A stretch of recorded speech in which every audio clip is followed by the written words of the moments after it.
বন্ধুরা, এই ভিডিওতে একটি খুবই অদ্ভুত শক্তির রহস্য প্রকাশ করা হয়েছে, যার মাধ্যমে আপনি নিজের অবচেতন মনের শক্তিকে কাজে লাগিয়ে জীবনের সবচেয়ে কঠিন সাফল্যগুলিও সহজেই অর্জন করতে পারবেন। আজ আমরা আপনাকে আপনার অবচেতন মনের শক্তিকে কিভাবে কাজে লাগাতে হয় সে সম্পর্কে একটি দুর্দান্ত কাহিনী শোনাবো। তো আসুন শুরু করা যাক। বন্ধুরা, আমাদের অবচেতন মন আমাদের সচেতন মনের চেয়ে প্রায় 9 গুণ বেশি শক্তিশালী। যদি আমাদের চেতন মনের 1 গুণ শক্তি থাকে, তাহলে এর অর্থ হলো আমাদের অবচেতন মনের 9 গুণ বেশি শক্তি রয়েছে। কারণ অবচেতন মন আমাদের সমগ্র শরীরকে নিয়ন্ত্রণ করে। সচেতন মন আমাদের মস্তিষ্কের একটি অংশ, যা আমাদের চিন্তাভাবনা এবং আবেগ দ্বারা চালিত হয়। আর আমাদের চেতন মনই তর্ক বিতর্ক করতে আমাদের সাহায্য করে। কিন্তু অন্যদিকে আমাদের অবচেতন মন তর্ক বিতর্ক করে না। এটি ওই সমস্ত তথ্যকে শোষণ করে যেগুলো চেতন মন একে দেয়। এই জন্য যেমনটা আমরা নিজেদের অবচেতন মনে ভাবি, ঠিক তেমনটাই আমরা হয়ে উঠি। আপনি কি কখনো ভেবে দেখেছেন কোনো একজন ব্যক্তি দুঃখী কেন, আর সেখানেই অন্য একজন ব্যক্তি এত সুখী কেন? একজন ব্যক্তি সুখ এবং সমৃদ্ধিতে পরিপূর্ণ, সেখানে অন্যজন এত দরিদ্র এবং দুঃখী কেন? একজন ব্যক্তি ভয় ভীত, সেখানে অন্য একজন বিশ্বাস এবং ভরসায় পরিপূর্ণ। একজন ব্যক্তি একটি বিশাল প্রাসাদে বসবাস করে, সেখানে অন্যজন একটি দরিদ্র জীর্ণ কুঁড়ে ঘরে বাস করে। কেউ কেউ খুব সফল, আবার কেউ কেউ অসফল। কেউ কেউ সামান্য প্রচেষ্টাতেই সাফল্য অর্জন করে, আবার কেউ কেউ সারা জীবন কঠোর পরিশ্রম করার পরেও ব্যর্থ থাকে। তাহলে এই সব কিছুর পিছনের কারণ কি? আপনি কি কখনো এই বিষয়ে ভাববার চেষ্টা করেছেন? আমাদের জীবনের সব কিছুই আমাদের চেতন মনের ওপর নির্ভর করে। অর্থাৎ যদি আপনি নিজের চেতন মনে এই চিন্তাটি রাখেন যে আমার সাথে যা ঘটবে তা ভালো হবে, আমার সাথে যা ঘটছে তা ভালো হচ্ছে, আর আমি অবশ্যই একদিন সফল হব, তাহলে আপনি অবশ্যই আপনার জীবনে সফলতা পাবেন। তবে যদি আপনি নিজের অবচেতন মনে নেতিবাচক চিন্তাভাবনা রাখেন, অর্থাৎ নেতিবাচক কথা বলেন, তাহলে আপনার জীবন নেতিবাচকতায় ভরে উঠবে এবং আপনার সাথে ভালো কিছুই ঘটবে না। আপনি যেখানেই যান না কেন, আপনি কেবল ব্যর্থতার মুখোমুখি হবেন। আপনি সর্বদা হতাশ এবং সমস্যাগ্রস্ত থাকবেন, কিন্তু আপনি কখনো সমাধান খুঁজে পাবেন না। অতএব আপনি যদি নিজের মনকে পুঙ্খানুপুঙ্খভাবে বুঝতে চান, আপনি যদি নিজের পছন্দসই পরিষেবাটি সম্পন্ন করতে চান এবং এটি আপনার নিয়ন্ত্রণে রাখতে চান, তাহলে এই ভিডিওটি শেষ পর্যন্ত দেখুন। এটি আপনাকে মূল্যবান তথ্য সরবরাহ করবে, যা আপনাকে আপনার জীবনকে ভালোভাবে বাঁচতে সাহায্য করবে। আপনি যা চান তাই অর্জন করতে পারবেন। আপনি আপনার ইচ্ছামতো যে কোনো লক্ষ্য অর্জন করতে পারবেন। আজকের ভিডিওতে আমরা চেতন এবং অবচেতন মনের মধ্যে মূল পার্থক্যগুলি, তারা কিভাবে কাজ করে এবং কিভাবে আমরা আমাদের অবচেতন মনে ইতিবাচক চিন্তাভাবনা স্থাপন করতে পারি তাও অন্বেষণ করব, যাতে আমাদের জীবন রূপান্তরিত হয় এবং আমরা সাফল্যের দিকে এগিয়ে যেতে পারি। অনেক সময় আগে এক নগরে একজন খুবই প্রসিদ্ধ গুরু থাকতেন। তার খ্যাতি বহু দূর পর্যন্ত ছড়িয়ে পড়েছিল। তার আশ্রমে অনেক শিষ্য ছিলেন। এক সন্ধ্যায় ওই গুরু তার সমস্ত শিষ্যকে ডেকে তাদের একটি উপদেশ দিচ্ছিলেন। তিনি বলেন, হে শিষ্যরা, আমাদের মস্তিষ্ক 2টি ভাগে বিভক্ত, চেতন মন এবং অবচেতন মন। চেতন মন আমাদের মস্তিষ্কের পাহারাদার, আর অবচেতন মন হলো আমাদের প্রভু, মালিক। ওই গুরুর কথা শুনে একজন শিষ্য উঠে দাঁড়ায় এবং জিজ্ঞাসা করে, হে গুরুদেব, আপনি কি বলতে চান?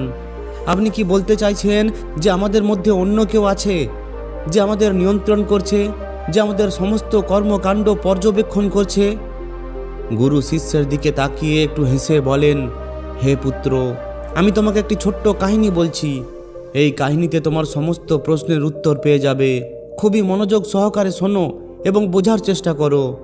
এরপর গুরু বলেন, অনেক দিন আগে এক শহরে একজন অত্যন্ত ধনী ব্যবসায়ী থাকতেন। তিনি একটি বিশাল প্রাসাদের মালিক ছিলেন। তার প্রাসাদের গেটে সর্বদা একজন প্রহরী নিযুক্ত থাকত। প্রাসাদে যখনই কোনো হট্টগোল, কোলাহল বা মারামারি হতো, তখনই সেই শব্দ সম্পূর্ণ প্রাসাদে প্রতিধ্বনিত হতো। এই শব্দ শুনে প্রতিবেশীরা প্রাসাদে ছুটে যেত এবং ওই প্রহরীকে যুক্তি দেওয়ার চেষ্টা করত। তারা বলতো, দেখো, তোমার প্রাসাদ থেকে অনেক ঝামেলার আওয়াজ আসছে, এটা আমাদের ঘরের শান্তি নষ্ট করে। দয়া করে এই ঝগড়া বন্ধ করো। এই সব কোলাহলের মানে কি? এত ঝগড়া করে তোমরা কিভাবে শান্তিপূর্ণ জীবনযাপন করতে পারো? এর উত্তরে ওই প্রহরী উত্তর দিল, দেখো ভাই, আমি জানি যে লড়াই ঝগড়া করা খুবই খারাপ, কিন্তু আমি কি করতে পারি? এতে আমিও খুব কষ্ট পাচ্ছি। যে সমস্ত লড়াই ঝগড়া হয় সেগুলো ওই প্রাসাদের মধ্যে হয়, এতে আমারও শান্তি নষ্ট হয়। কিন্তু আপনারা আমাকে কেন এই সমস্ত কথা বলছেন? এর কারণ তো আমি নই, এর কারণ তো আমার মালিক। আপনাদের তাকে গিয়ে বোঝানো উচিত।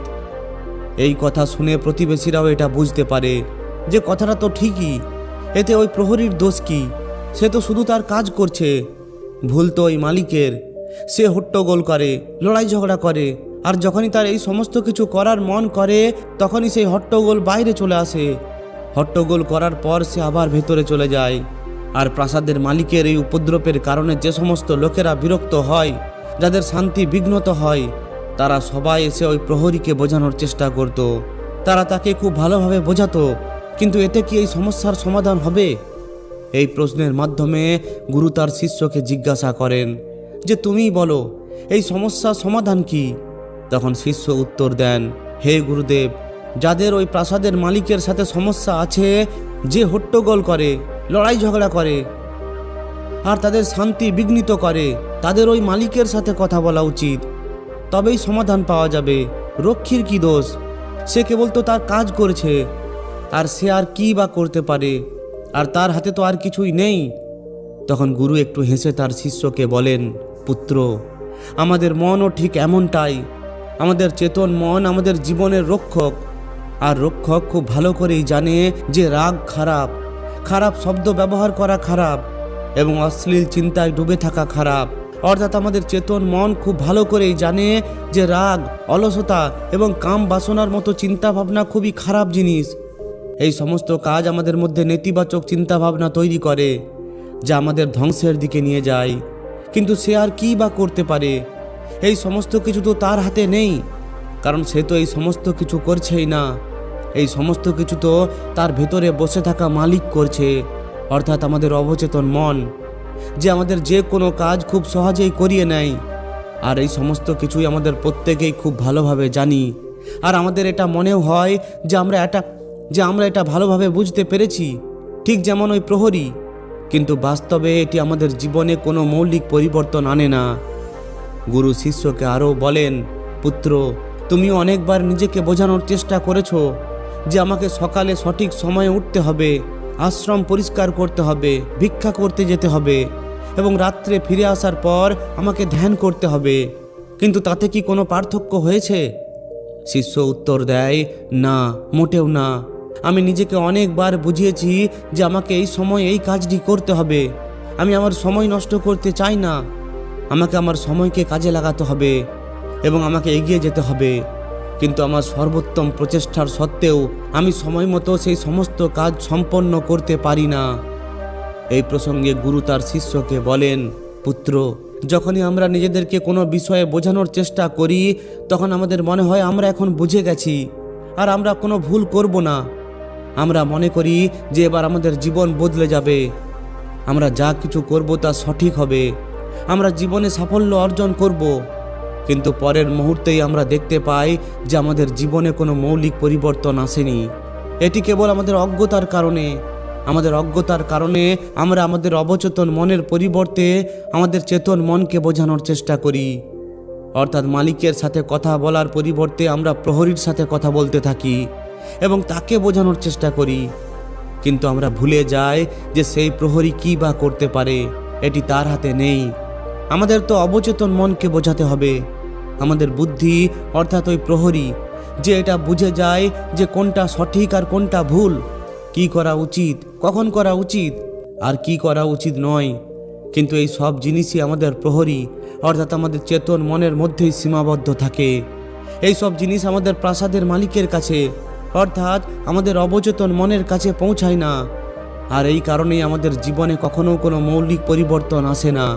ঠিক যেমন যদি কেউ আপনাকে বলে যে আপনি যদি একটি গাছে জল দেন তাহলে ওই গাছ একদিন বড় হবে আর তারপর ফল ধরবে, আর আপনি ওই কথাটি বিশ্বাস করেন আর আপনি ওই গাছে জল দিতে শুরু করে দেন।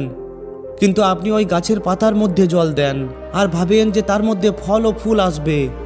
কিন্তু একবার ভাবুন, যদি আপনি পাতায় জল দেন তাহলে তাতে ফুল ও ফল কিভাবে আসবে? আমাদের তো ওই গাছের গোড়ায় বা শিকড়ে জল দেওয়া দরকার।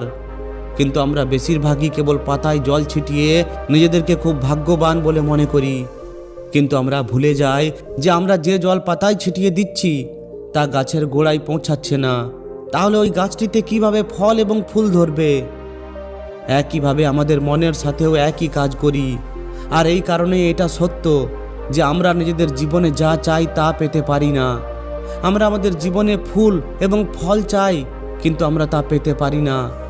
এই প্রশ্নের উত্তরে শিষ্য তার গুরুদেবকে বলেন, গুরুদেব, তাহলে আমাদের কি করা উচিত? এমন কোনো উপায় আছে কি যার মাধ্যমে আমরা আমাদের চেতন মনের সমস্ত বিষয় আমাদের অবচেতন মনে পৌঁছে দিতে পারি? এমন কোনো প্রক্রিয়া আছে কি যার মাধ্যমে আমরা আমাদের বার্তা আমাদের অবচেতন মনে পৌঁছে দিতে পারি? এই প্রশ্নের উত্তরে গুরুদেব শিষ্যকে বলেন, পুত্র, যদি তুমি তোমার বার্তা অবচেতন মনে পৌঁছে দাও তাহলে তুমি যা ইচ্ছা তাই অর্জন করতে পারো। তুমি তোমার ইচ্ছা মতো লক্ষ্য অর্জন করতে পারো। কারণ আমাদের অবচেতন মন আমাদের চেতন মনের চেয়ে 9 গুণ বেশি শক্তিশালী। আপনি নিশ্চয়ই কোনো না কোনো সময় দেখেছেন যে যখন একজন মনোবিজ্ঞানী কারো মনের গোপন অবস্থা বোঝার চেষ্টা করেন, তখন সেই মনোবিজ্ঞানী সেই ব্যক্তির মনের চিন্তাভাবনা বের করে আনতে চান। তার অতীতে ঘটে যাওয়া যে কোনো ঘটনায় স্পষ্টভাবে প্রবেশ করতে চান। তখন তিনি হিপনোটিজম ব্যবহার করেন। আর আপনাদের অধিকাংশই নিশ্চয়ই এই প্রক্রিয়াটি দেখেছেন। এই প্রক্রিয়াটি ব্যবহার করে মনের সমস্ত তথ্য স্বয়ংক্রিয়ভাবে বেরিয়ে আসে। যে কারোর মনকে নিয়ন্ত্রণ করে আমরা তাদের যা ইচ্ছা তাই করাতে বাধ্য করতে পারি। হ্যাঁ, এখন আপনার মনে এই প্রশ্ন জাগতে পারে যে সম্ভবত তারা সকলেই আমাদের অবচেতন মনের কাজ বোঝে এবং এটিকে কিভাবে নিয়ন্ত্রণ করতে হয় তা খুব ভালোভাবে জানে। এর উত্তর হলো হ্যাঁ, কারণ তারা এটি নিয়ে অনেকবার পরীক্ষা নিরীক্ষা করেছে এবং এতে এতটাই পারদর্শী হয়ে উঠেছে যে তারা অন্য যে কোনো মনকে নিয়ন্ত্রণ করতে পারে। আপনি যদি আপনার অবচেতন মনকেও বুঝতে পারেন এবং এর কাজ বুঝতে পারেন, তাহলে আপনিও কেবল আপনার নিজের মনকেই নয়, অন্য কারোর মনকেও নিয়ন্ত্রণ করতে পারবেন। গুরু তার শিষ্যকে আরও বলেন, পুত্র, তোমার অবচেতন মনে একটি বার্তা পৌঁছে দেওয়ার জন্য তোমাকে অবশ্যই নিজের চেতন মনকে শান্ত করতে হবে এবং তাকে ঘুম পাড়িয়ে দিতে হবে। এর কারণ হলো আমাদের চেতন মন তর্ক করতে পারদর্শী। এটি একটি প্রহরী। এটি সর্বদা আমাদের রক্ষা করার জন্য সতর্ক থাকে। অতএব যখনই আপনি সেই চেতন মনকে কোনো বার্তা দেওয়ার চেষ্টা করবেন, এটি অবশ্যই আপনার সাথে তর্ক করবে এবং আমাদেরকে তার উদ্দেশ্য থেকে দূরে সরে যেতে দেবে না। তিনি আমাদেরকে তার প্রভুর কাছে আমাদের বার্তা পৌঁছাতেও দেবেন না।